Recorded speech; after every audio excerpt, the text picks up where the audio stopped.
Assalamu alaikum, everyone. Welcome to another episode of Soirée Live Sprints on LTech. My name is Beam Salikbal, and every week I've been bringing these amazing personalities to you, trying to redefine female heroes for Pakistan here on LTech. Today, we have someone with us who needs no introduction. We've known each other for years, but as life has taken its turns, mashallah, a serial entrepreneur, founder the Mummy Club. Manahyl, assalamu alaikum. How are you? Thank you for having me. Manahyl, before we launch into this talk, I just want to give a quick description of what we're doing here at Soirée and at LTech to the audience, and then we're going to dive into your journey. So as most of you are aware, on the community and those who don't know, we've been we started off last year. It's not even been one full year yet, and we wanted to sort of give a platform to women in teams specifically, which is a variation of STEM. And we wanted to include the art side of it in our journey, because there are so many women out there who are doing so many things, but they don't get recognized. Nobody knows about them. Nobody talks about them. And the female heroes that we have outlined for ourselves are sort of, bigger than life. We feel that, we can't relate to them. We can't be like them.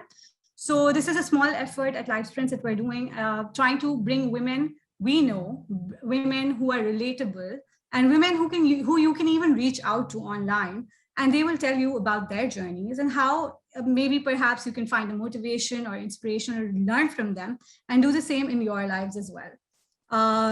We also do conferences. We also do Abhi Hamari February May first fully online conference hui thi on education and health. And there were 20 plus speakers. We got an amazing response, and we're working on bringing another even better conference for you all soon. So stay tuned to the page, you'll hear about it.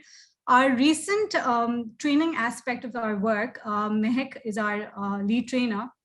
She finished an amazing training last week, Freelancing 101. And the response that we got from our participants was amazing. First of all, it was our first training, so obviously it was very, very close to the heart. But, the kind of response that participants were giving in terms of, it's not just freelancing, but also, you need to redefine the purpose of your own lives and what you want your career and your self-development to look like. I think what it moved most of us in the training last week was the last session was on Saturday, and all of us left with a certain message for ourselves, including like me. And I was just thinking about it the entire week when Mehak spoke about, what is larger than life for you. So it was something that really moved all of us. And there is another training coming up. Stay tuned to the page if you want to sign up for it. We have our She Labs. 53 mothers were trained on digital skills, digital training, and 53 mothers were coming from underserved backgrounds. So thank you, Manahyl. What I felt amazing for Mehak to achieve was these women did not have tablets or laptops. They were doing it on the phone, and Mehak somehow managed to teach them how to make simple PowerPoint presentations on their phones. And not just that, she taught them Word. So that was something that we felt was a big milestone for us to achieve. So we'll be posting more about that on the website and the page as well. But if you feel that there are women out there who are doing this amazing work, like Manahyl even, please reach out to us, and we would love to bring them to you and share their stories with you. So I'm done with my LTech introduction. Manahyl, over to you, founder of the Mummy Club. All the mummies in Pakistan pretty much know the Mummy Club already.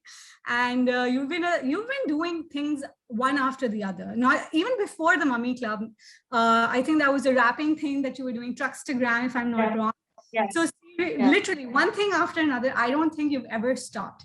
So starting from back then, why don't you tell us your journey, and we're all here to listen. We were having a little chat before we went live, and Team LTech told me that they came up with a serial entrepreneur for my introduction to the group.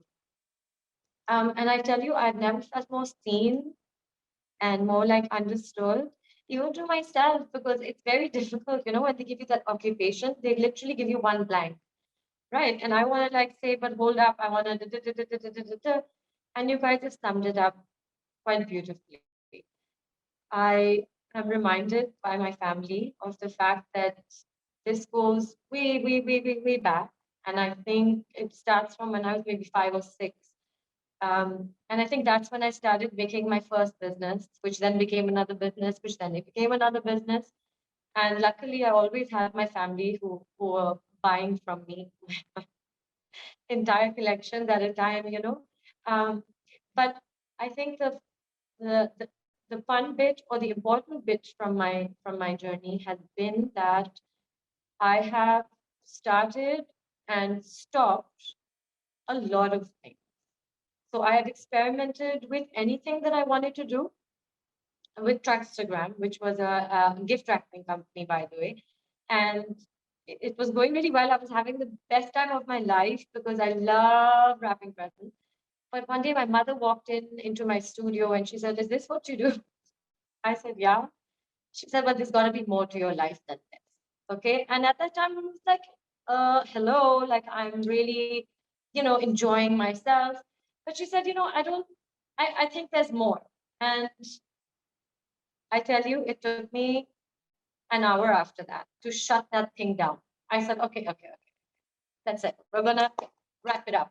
You know, so sometimes I think it's really hard to take that step and say, okay, well, this may not be working for me, or even if it is, it's not. I mean, I don't mean that if anybody comes along and tells you, it's not working for you, listen to them. But at the same time, it's okay to shut something down to start something new. And it was okay that people knew that I was doing truck and doing gift wrapping, but I'm not anymore because it no longer served me. I felt that the market wasn't ready for such a thing. I was doing personalized to another degree. This was about 5, 6 years ago. At that time, nobody was really going out of the box. It was still quite traditional. So yeah, shut it down, start it again, and then the Mummy Club happened. And so far, it's been one of the best things that's happened to me. Tell me more. How did Mummy Club happen? How? Like, I want to know all the details. The actual bit? Do you want to know the actual bit, or do you want the like appropriate bit for The what? What do you actual want? bit, Manahyl, that's what we're here for a casual, Right. actual bit talk. Okay. Well then, the real version is this: that we were part of an existing community online that was pretty much the same thing, and it shut down overnight. It temporarily at that time, but they had made it seem like it was being shut. And the reason that that person or that the management rather had cited was that they were feeling, pretty burnt out. They weren't getting anything from the job. And they felt that, we owed them a lot more for what they were doing for us. But the thing is, I felt that as a member of that community, I didn't know that that was the expectation of me, or that, somebody is requiring a lot more uh, attention and praise for the job that they're doing. So that shut down pretty quickly, and I understood that it was fair. It was because that the management got burnt out. They don't get paid. This is a thankless job. It's 24/7. There is no break from it. And so if they didn't want to do it, it made complete sense. At the same time, I said, okay, well, it's shut down. Should I make one? And it was about 1 in the morning. And I said, yeah, I should make one. And I started off and I invited like the first 10 people, I think, like close friends or whatever. And within half hour, an hour, we were just suddenly becoming a huge community. And I had, from that moment, decided that this was not going to be a one-man show so that I'm not burnt out. It will be a team effort. And there has to be a strategy for monetizing this for myself and my team, should they choose. Because I don't want to do this and then get mad at you for doing it. It's up to me to make it okay for me, however it may be. All right. Like if you don't want to do it for the money and you want to do it for everything else, then create boundaries for yourself. But I knew that this is going to be a collective of women. And what we were going to do wasn't very clear at that 1 a.m. time, but it was that we were going to do something and we have to do it. There was no question about this being someplace where, my team would be like, or I would, even myself would feel like, why am I doing this? Right. Because the praise and all you get that. But to consider it and treat it like a job is different. And I had to make it I had to monetize it so that this felt like a job, So how did you come up with a monetization model initially in the first year? Because I'm sure that was a completely new territory for you to explore as well. And how did it become from just the Mummy Club to store TMC, and then you started doing those pop-up stores as well? So how did that model come along? So initially, when I started it, I was managing all the design, the social media, everything myself. And at that time, I had time to kind of get in, feel the scene, check out what it's like before I could make a monetization plan. Um, and I will be honest, for the first year or even more than that, I paid out of pocket to keep it running because there was no steady thing. I mean, sometimes you'll get ads here and there, but I was never selling my cover page. So that was one revenue stream completely locked out. And the other, for static ads, as you know, it doesn't pay very much or at all. So, I knew that wasn't going to work. But I had initially thought, okay, maybe ads will be the way. Then I really wanted a subscription fee because, let's be real, when we're working on this group and when we're working nonstop all day, we're almost a concierge for you and our mothers, like, everyone. And people expect a certain standard from us. People expect a certain quality from us, they say, at any time of the night. And I thought, because that's the culture of the group, maybe, if we are a concierge service, you should be paying a subscription fee. Right? Because essentially, a lot of people, and I think everyone does treat us like a service. We are a service. Yeah, it is a service. We are a free service, but we are a service. We definitely are a service.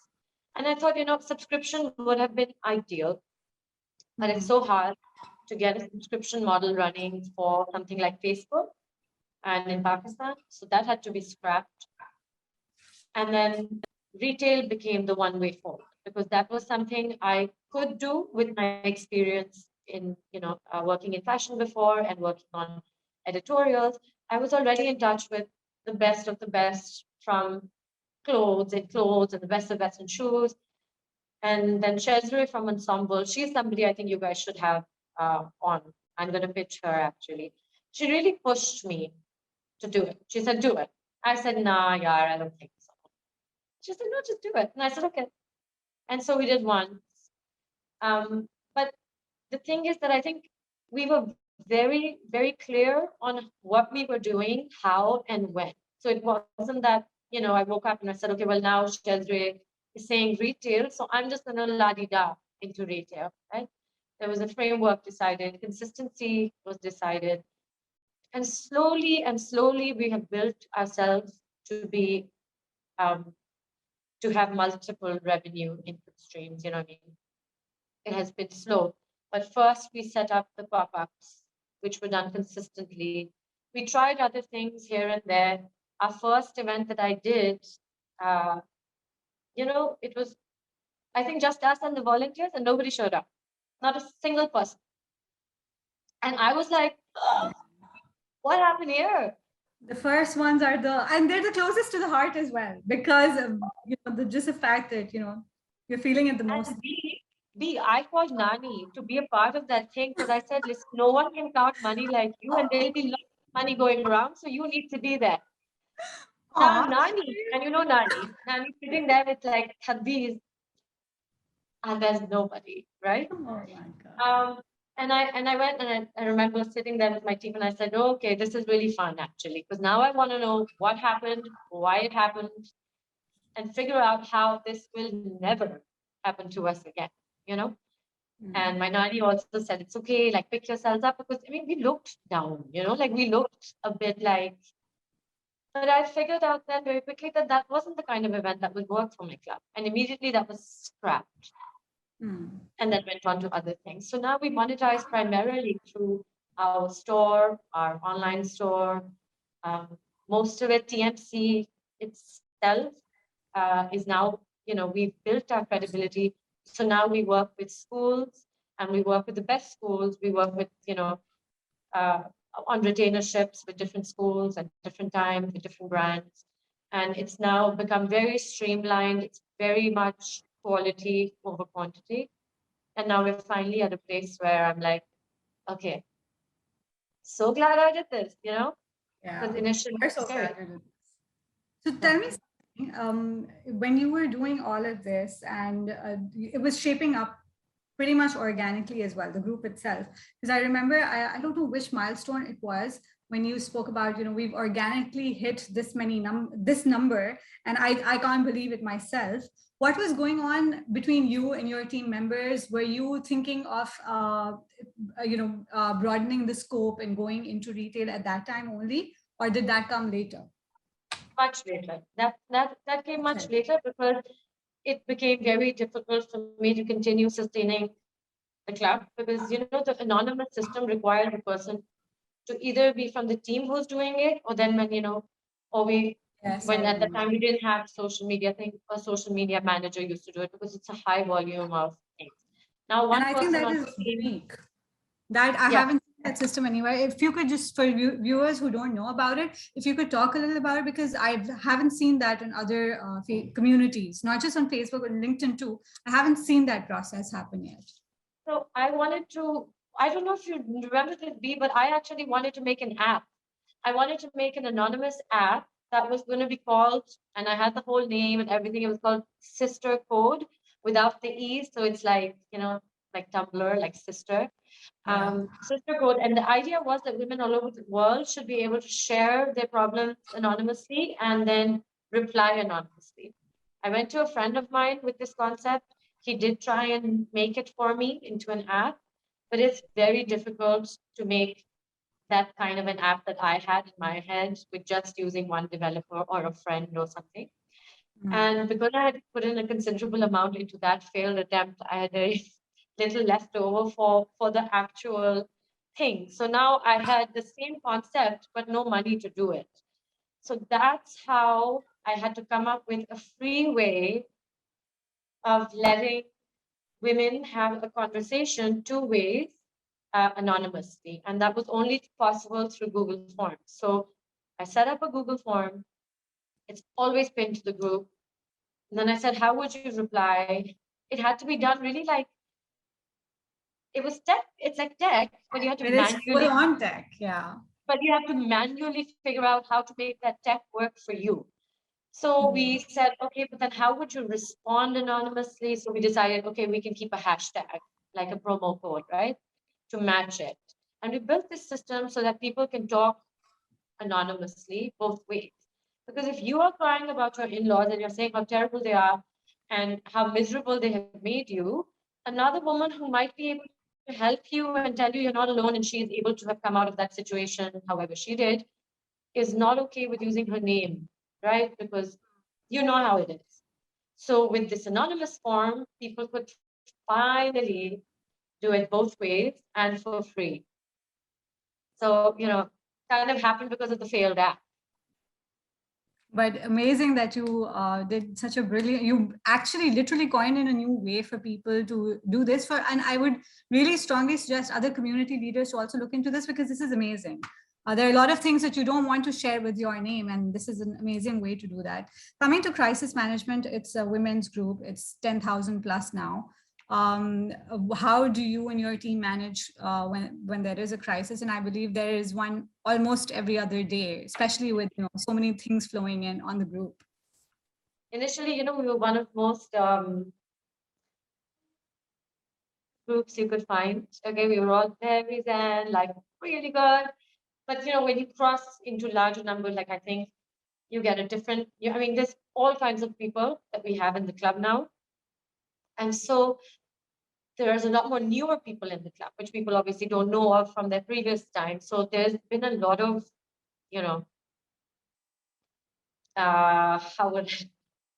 there's been a lot of, there've been a few stuff. Okay, yeah. So how it works is that my team, like Elle, I don't know about others, but our team goes through a training before they are working for the Mummy Club, especially if you're somebody new. We train you. If we have the time, we do it in one go, but obviously if we don't, we train them over weeks. But the training is done so that they know how to talk to everyone and how to, especially in a moment of extreme chaos or crisis. So they are very much told and taught how to handle themselves. However, sometimes people join and they've not had a chance to train, and sometimes they can say something which people say, oh, the moderator said it, but it's because it's a new person who's just come in, and normally they are usually very, very, very, very good at managing it. How it works is we work in tandem with the community. So the team is mostly looking through the feed, but more often than not, it's actually one of our members who has reported the problematic thing. So it shows up immediately as compared to us searching for it. And then, depending on how bad it is, I think the team will either shut it down or hold off till they can hear from me, or immediately call me and tell me, what's going on. And then I don't always have the answer. I wish that was something. But what we do is then, if I'm like, guys, you know what, even I'm not comfortable with this, then we go into kind of a team situation where we discuss with each.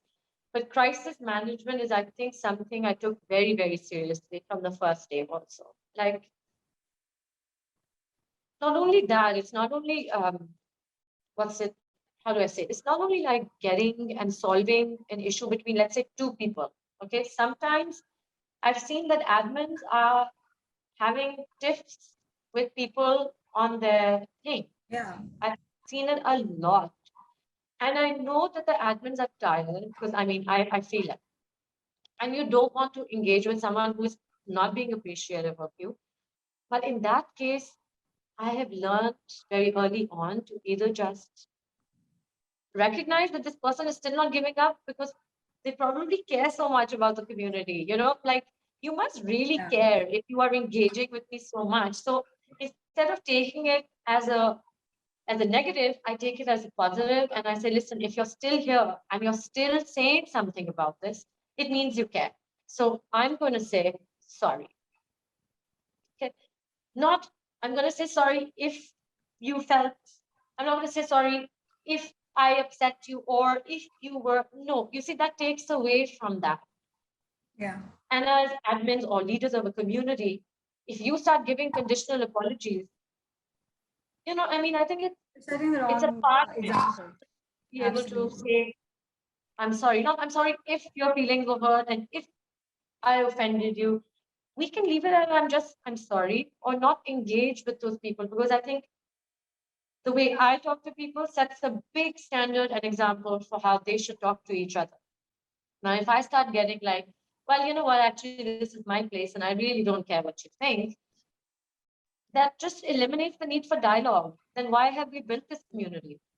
We built And it that's the so we talk. difference, yeah. And that's what we were like, even in one of the previous wires we were talking about, there's a difference between a company page and a community, because it has to be a two-way interaction, right? It has to be from both sides, not just from one side again and again and again.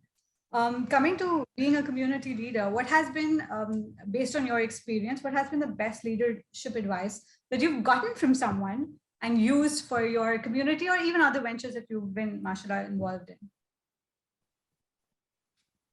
I think one is don't count your penny. And I think that I like that one.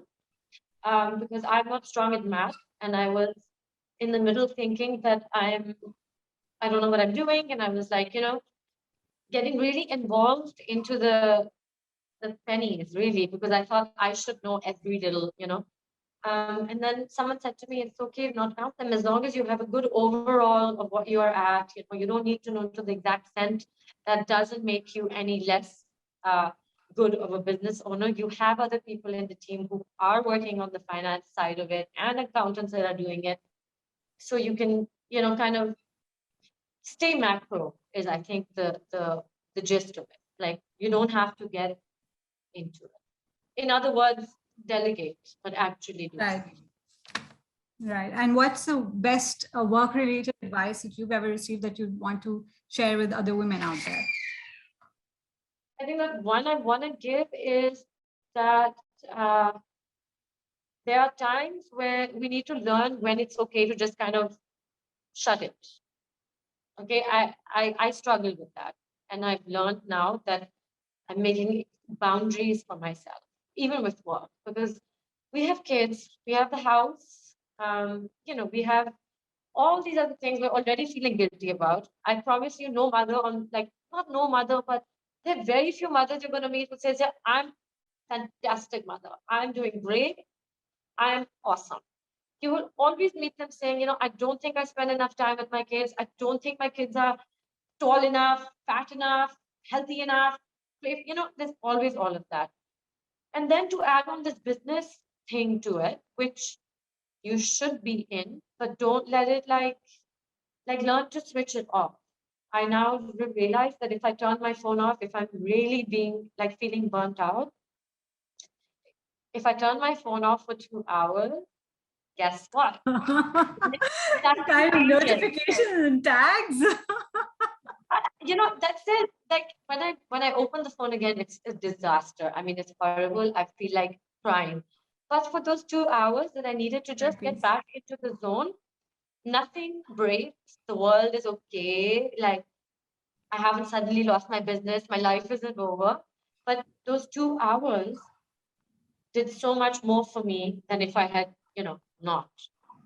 So, it's just that switching that off thing becomes very difficult because as you get into your business, you keep setting more targets for yourself. You keep going further and further and further. And we have enough pressures and things going for ourselves. So if you are the boss of a company or you are the owner of a company or you have a brand, you have a thing, I assume you yourself know how much responsibility is on your shoulders and, but the system, if you are somebody the system cannot survive without, if you are that particular person in your organization that the system cannot survive without, you also cannot survive without yourself. So it is very, very important. I don't know why it becomes difficult to stop doing that. Suddenly, I feel like, because you're like, oh, that person's calling me, that person's waiting for me, but we can burn out. And I have experience. Yeah, absolutely. And I think post COVID, with things going online, especially the online schooling for kids, mothers don't realize it, but they have come to that point where they need to take a break.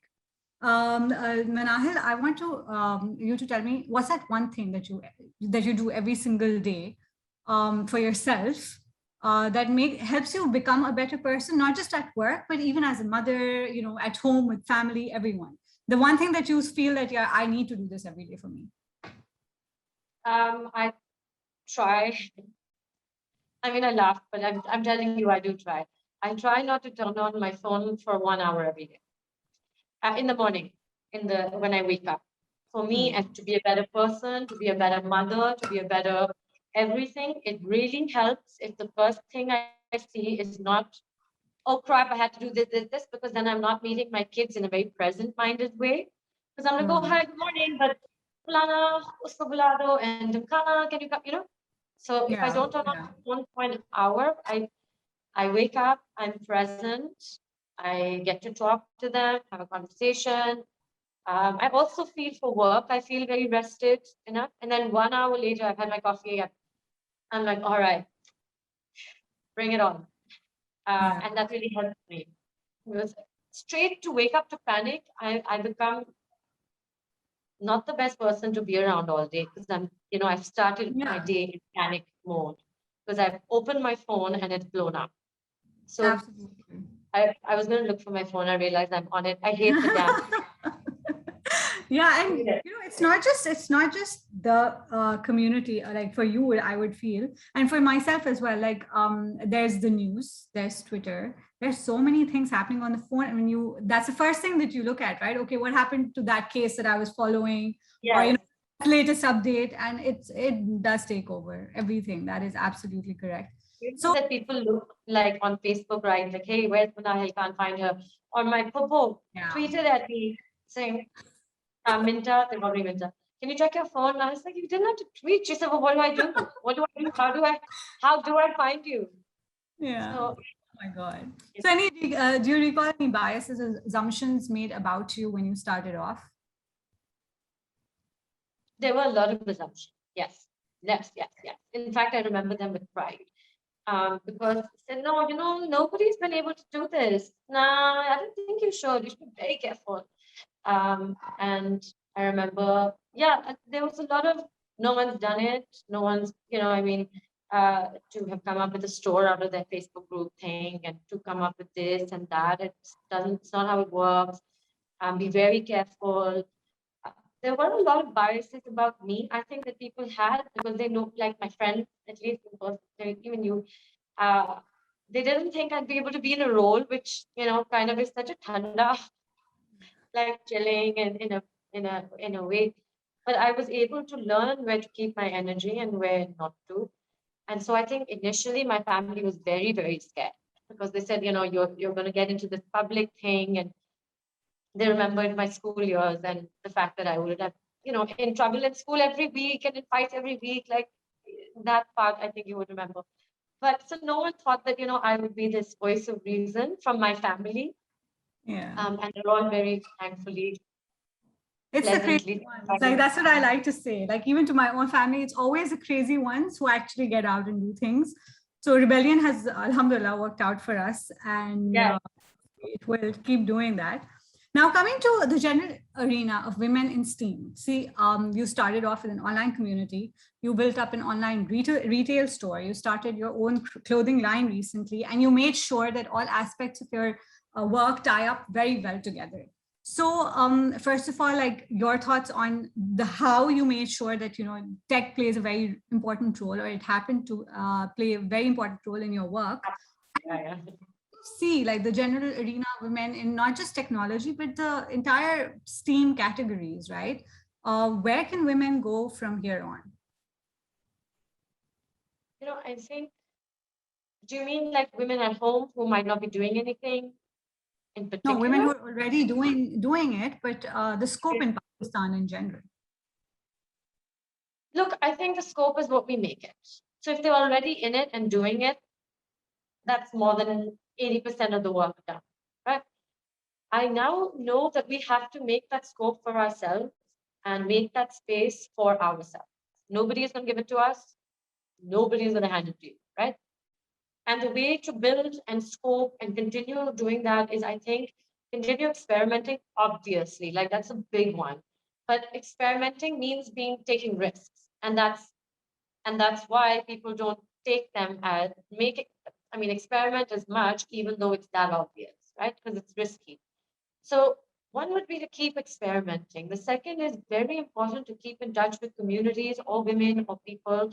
I like to say women because this is all a women-led effort, because I don't even think we would have needed this if we were already been taught all those things or trained the way that we are now trying to train others and help others with. So building or staying in communities like this, networking with people who work in similar and different places and different scopes of things. Travel, I think a lot of it, if you want to do business in Pakistan, I think a lot of my perception on things changed when I actually visited quite a lot of Pakistan. Right? We want to do business here, but right now, a lot of us were only thinking Karachi. We stay in our cities. We don't think of how it's going to branch out, scale, and where all it can go, what all we can do. And so for that reason, I think staying involved, staying in touch, experimenting, exploring, these are all ways to increase the scope of your work. And girls who particularly want to follow your career path when it comes to businesses. And when I talk about businesses, again, serial entrepreneurship, one after another, what makes you keep going and going? And like you said, failure is a part of it all, but what is your, they're looking up at you right now as we speak. So what would be your advice to these young girls or women even who want to, swing back and start their own business? think to start your business, the only thing I think is the most important, is my personal view, is that to have the intent for it. It's making that intention and saying, I'm going to do it. What your business is going to be, what you want to do, that's something else. Like when you ask me, for me, what keeps me going? For me, it's like, I don't know anything else. I don't know what else.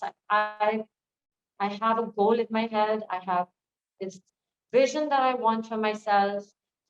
And I always imagine, like, okay, if I'm dying and I'm about to close my eyes, I want to be able to say, man, good job. Like, inshallah, hopefully God give me the time for that. But to be able to say, okay, I have so much to achieve still that I just can't stop. But I think for women who are thinking, what do I do? How do I think it's just do it. Whatever it is, just do it. I know it's like really dumb advice, probably, when you hear someone saying just do it. But it's honestly just that. They all say, हाँ मैं सोचती हूँ. Okay, a lot of people you meet, I'll say, why won't you do your business? Yeah, like, why aren't you doing this? To a lot of them, I'll say, I have a store.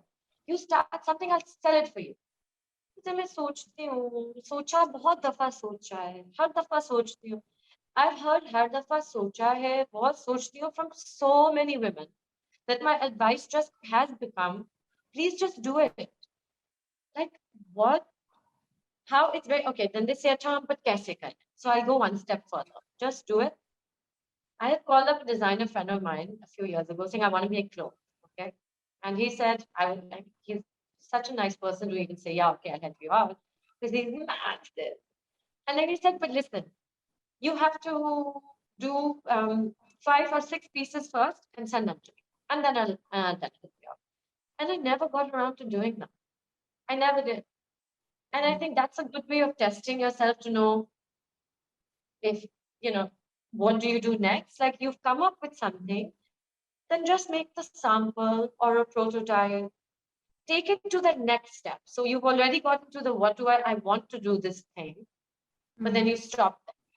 They don't go to the next step of making that sample or a prototype,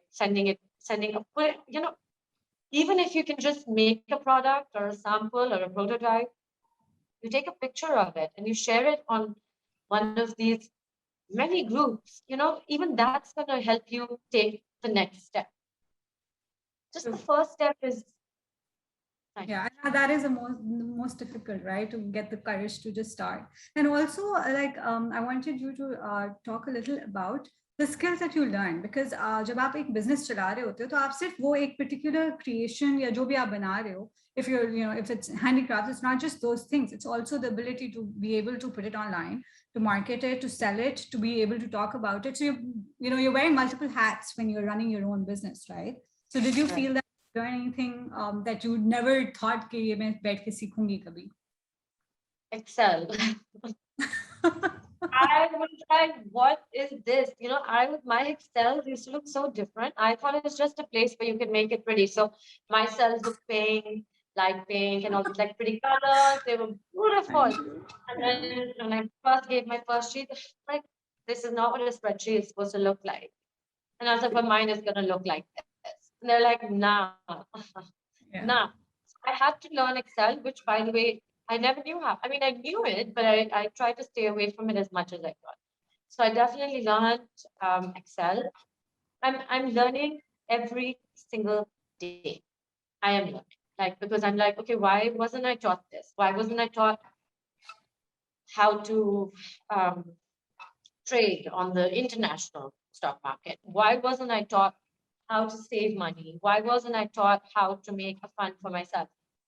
Because to this day, no one thinks I need it. No one thinks I will need it. They're like, well, why would you? You've got your parents, or you've got your, they were things that they were never taught to me. And so I'm on a mission to learn all those things so that Mila doesn't like grow up and feel so lost when it comes to, things. I even like, like you get like money in those stacks, right? And it's stapled so tightly. I always rip them.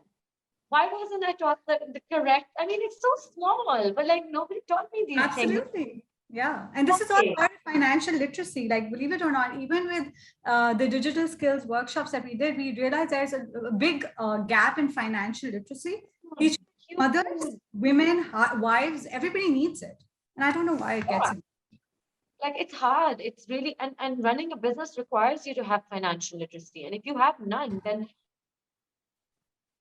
like, I know how difficult it is for us to set up businesses and stuff, but I'm telling you, like, if I'm learning and figuring it out as I go, then if anybody is watching and thinking of doing something, well, then do it now. Yeah, the first step, and you'll eventually learn and figure it out. Last question for you, Manahyl, your message for LTech and women in teams. Yeah, okay, so my message for LTech is you guys are killing it. Okay, you guys are killing it. I've seen how proper your emails are, your like questionnaires, and I can see that you guys are putting a lot of thought into what you're doing and you're keeping it consistent. So my message is to continue doing exactly that. Your branding is on point. I'm a huge fan. I was telling you this before we started That's recording. Alexa, yeah. Yeah.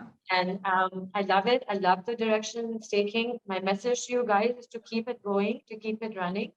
And perhaps, and also anytime I can help with anything, I'll be so happy to do it. And maybe, I don't know, keep trying to spread this out as much as you can. To especially, how you just mentioned that you did this for people who didn't, you taught people how to use PowerPoint and Word on the phone because they didn't have laptops and stuff. But I do think that there could be training for people who necessarily don't even speak English, don't even have a phone. But, because when I'm looking to hire people for my store, it's so hard. They're so good at everything else, but they just don't know how to use a computer. They just don't know how to use something as basic as that. And for small businesses like mine, it becomes very difficult for us to give them that basic training. Like, we can teach you a lot more, but you need to have the basics. Yeah, so absolutely. My message is that at some point you can take it further, which I hope, inshallah, you soar enough to do. Definitely keep doing it and taking it further. No, thank you so much. And I will take you up on that offer. And if there are any girls or young women out there who want to, reach you and understand how you've been, taking your life and challenges and businesses. So I'll just tag you in our community and they can reach out to you directly. That would be. I will be responding on LTech. I'll make sure that I'm there on that thing. And I would love to talk to you guys. And I wish you all the luck. No, thank you so much for your time. And thank you to everyone who's been watching. And we will be sharing this video on both the platforms soon as well. So stay tuned. And next week, we'll see you all with another awesome person. Thank you, Manahyl. Giving you kisses, babe. Thank Bye. you. Thank you. This is right back. Allah Hafiz. Allah Hafiz.